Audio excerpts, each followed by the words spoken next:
सही बच्चों को नमस्कार। हम बात कर रहे हैं सिंगेस कोऑर्डिनेट की। हम बात कर रहे हैं class 11th R D Sharma maths की। हम बात कर रहे हैं मैथमेटिक्स की। इसका चैप्टर 5 है सिंगेस का, दैट इज़ पैराबोला, और आर डी शर्मा का चैप्टर 25 है। देखिए, हमने कोनिक सेक्शन एक्सप्लेन किया है कि कोनिक सेक्शन होता क्या है। ये आप जानते हैं कि वो किन कंडीशंस में कौन कौन से कर्व को रिप्रेजेंट करता है। उसमें पैराबोला, हाइपरबोला, एलिप्स ये सब थे। आज हम उसका पहला टॉपिक पैराबोला, उसका स्टैंडर्ड इक्वेशन बताने जा रहा हूँ। ठीक है, ये पहला स्टैंडर्ड इक्वेशन है, जो यही हीरो है, चलिए यही आता है, लेकिन और भी इक्वेशंस हैं, वो अलग अलग वीडियो में हम बात करेंगे। देखिए, पैराबोला की जो कंडीशन थी कि भाई एक फिक्स पॉइंट होता था फोकस, एक फिक्स पॉइंट था फोकस, और एक फिक्स लाइन थी डायरेक्ट्रिक्स।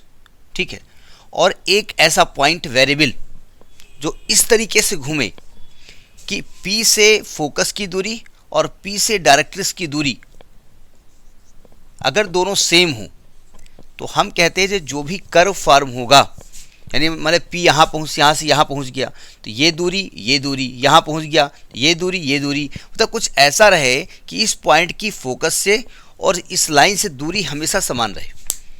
तो जो कर्व फॉर्म होगा, जो कर्व ट्रेस होगा, उसको हम पैराबोला कहेंगे। ये हमने बताया था आपको। ठीक है, तो हम उसी का एक स्टैंडर्ड इक्वेशन निकालने जा रहे हैं, और उसके कुछ नेमिंग होंगी, उनके नामकरण होंगे।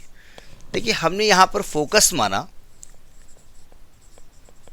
S A,0, ये फोकस है। ठीक, और डायरेक्ट्रिक्स जो है, यानी हमने जानबूझ के, ये एक स्टैंडर्ड इक्वेशन है, डायरेक्ट्रिक्स जो है वो है x = -a।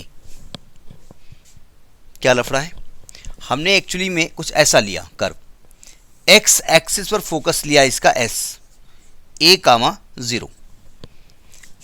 अब देखिए ध्यान से, जो ये इसका ओरिजिन है, ओरिजिन इसका वर्टेक्स होगा, और वर्टेक्स से फोकस को मिलाने वाली जो लाइन होती है उसको एक्सिस कहते हैं, एक्सिस ऑफ पैराबोला। ठीक है, पैराबोला। तो हमेशा ध्यान रखिएगा, जो डायरेक्ट्रिक्स होती है, जो भी होती है, क्या होती है वो अलग की बात है, वो हमेशा एक्सिस के परपेंडिकुलर होती है, पहली कंडीशन। और फोकस से, वर्टेक्स से जितनी दूर फोकस होता है उतनी दूर होती है, यानी कि ये आपकी हो जाएगी डायरेक्ट्रिक्स। x = -a या x + a = 0।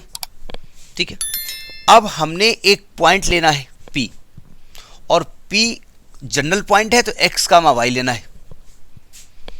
P से S की दूरी निकालना है, और P से इस डायरेक्ट्रिक्स पर डालना है परपेंडिकुलर, और दोनों को इक्वल कर देना है, और जो भी इक्वेशन आएगी वो पैराबोला की होगी। काम खत्म। समझ में आ गई बात, क्या करना है।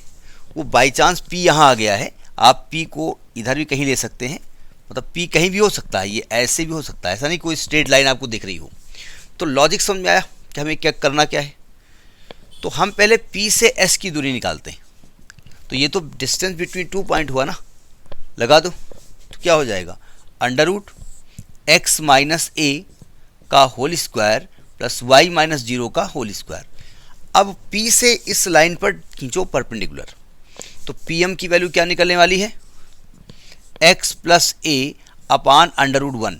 कन्फ्यूज मत होइएगा, आप जानते हैं कोई भी लाइन अगर ax + by + c = 0 हो, और उस लाइन पर अगर x1 y1 से कोई परपेंडिकुलर खींचते हैं तो इसकी लंबाई ax1 + by1 + c अपान √a² + b² होती है। वही हम यहाँ पर अप्लाई कर रहे हैं।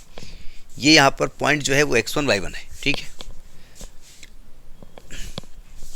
तो इक्वेशन ऑफ पैराबोला क्या होता है कि भाई ये जो पॉइंट है जो मूव कर रहा है, ये इस तरीके से मूव करे कि जो वो रास्ता तय करे, जो भी रास्ते पे जाए, उसमें हमेशा एक चीज़ ध्यान रखिए, वो कि उसकी इससे दूरी और उससे इस लाइन की दूरी सेम होनी चाहिए।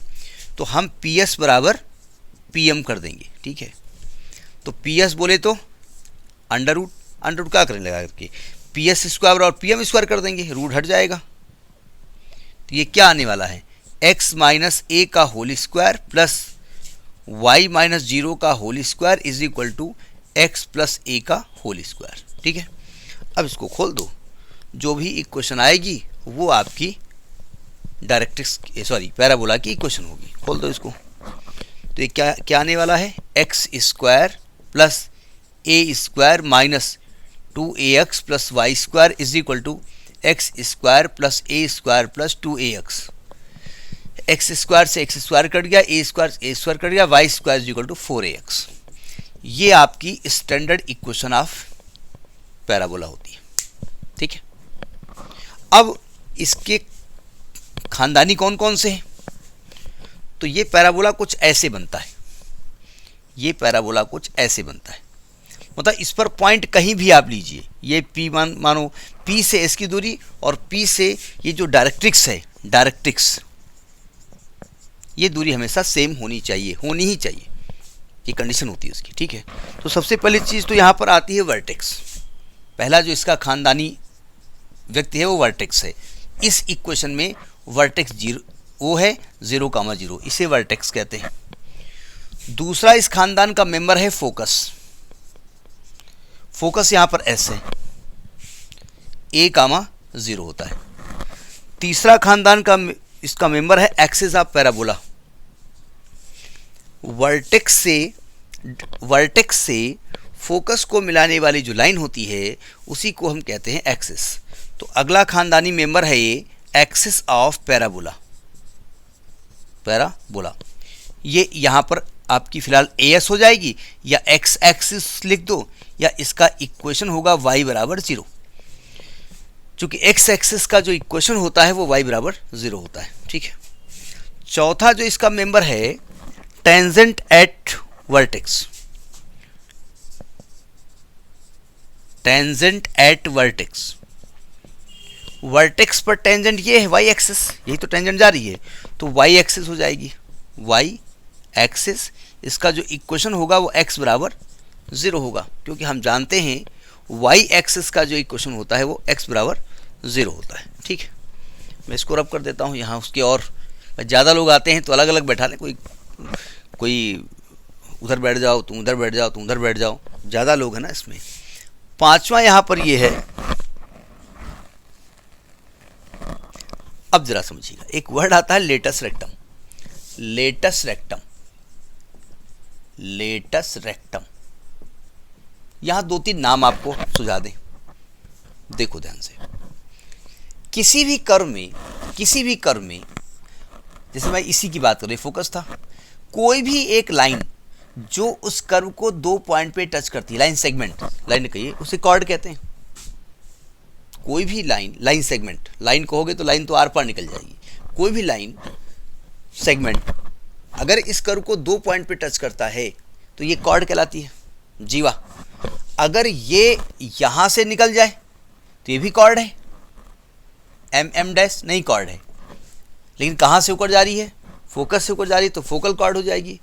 और अगर ये एक्सिस पर परपेंडिकुलर हो जाए तो इसी को हम कहेंगे लेटस रेक्टम।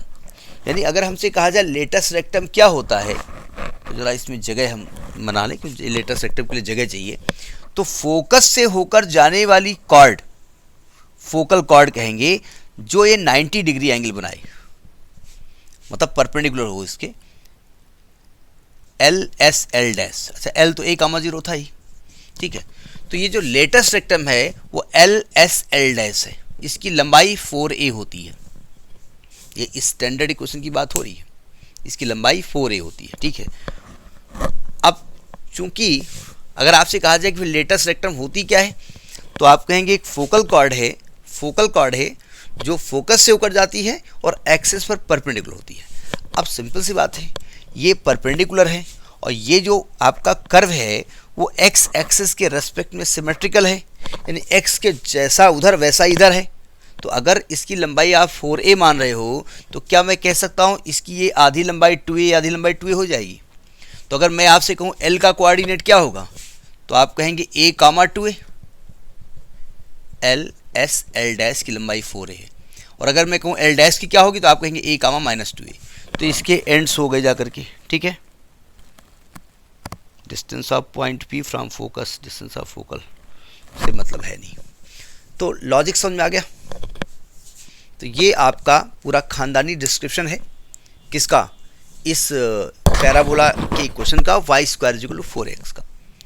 चूँकि और इक्वेशंस डायरेक्ट भी बताए जाते हैं, लेकिन हम सभी इक्वेशंस को प्रूफ कराएंगे, सबके खानदानों के बारे में बात करेंगे। नाम ऐसे ही रहेंगे, केवल उनका थोड़ा सा। अच्छा एक चीज़ और देख लो, ये डायरेक्ट्रिक्स भी तो यहाँ पर है, एक और खानदान है, ये 6 यहाँ लिखे दे रहे हैं डायरेक्ट्रिक्स। x = -a या x + a = 0। ये एक बात ध्यान रखिएगा, वर्टेक्स से जितनी दूर फोकस होता है उतनी दूर डायरेक्ट्रिक्स होती है, पहली बात। अगर यहाँ से a दूरी ये है तो यहाँ से a दूरी ये है, इसीलिए x -a लिखा गया है। और हमेशा डायरेक्ट्रिक्स जो होती है एक्सिस के परपेंडिकुलर होती है, ठीक है। तो this is the standard equation of parabola, ठीक। Next in the next video, नमस्कार।